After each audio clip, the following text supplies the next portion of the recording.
UAP, UFO, every time we're together or something, and we're it's out, I always get a million hits on X or Twitter or whatever. What about this? What about this? What do you think the future is, or where are we going with it? So I'm going to toot your horn here for a minute. So Representative Burchett has been leading out this effort, and when I got into Congress, it's very hard to find a true believer that believes in it for the right reasons, wants to genuinely, I think, bring the truth out there and expose it to the American people.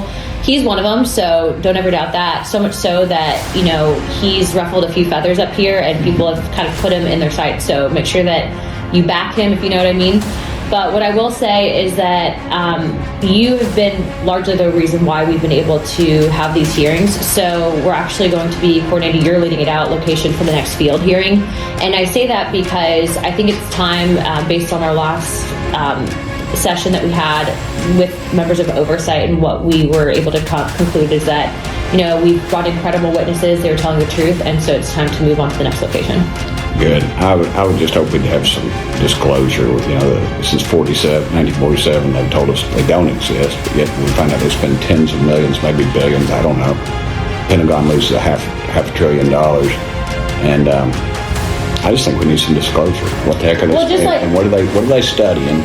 And if they don't exist, then why are they using this money? Well, and we know that also too, just based on what we've been able to see evidence-wise. But I mean, talk about for a second the amount of people that have come up to you in office that have told you, but are afraid of saying anything because they don't want to be multiple.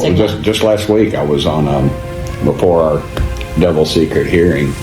I was in the gym that morning, and I get a phone call from a member, and they said, "Hey, are you watching what's on television right now?" And it was another sighting somewhere. And I said, I'd seen it a while back. I don't get too jacked up on that anymore.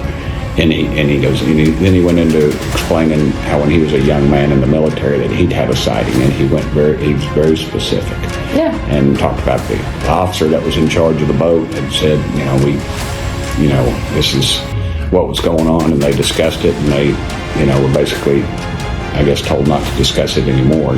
And then he was in the hearing with us. I thought that was pretty cool.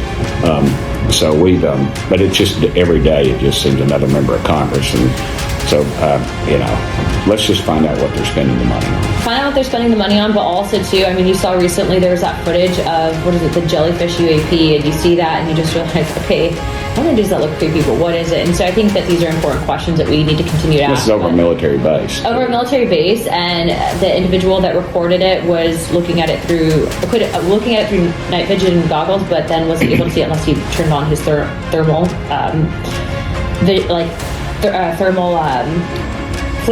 FLIR. Yeah, FLIR. So, I mean, it's been interesting, but I will continue to support you on that effort, and I'm excited because as you're seeing, the more that we're doing these interviews, our group has expanded. So we had 16 members in there last time, so it's pretty good. That's pretty good. Yeah. That's a good start. They try to say we were crazy. Yeah.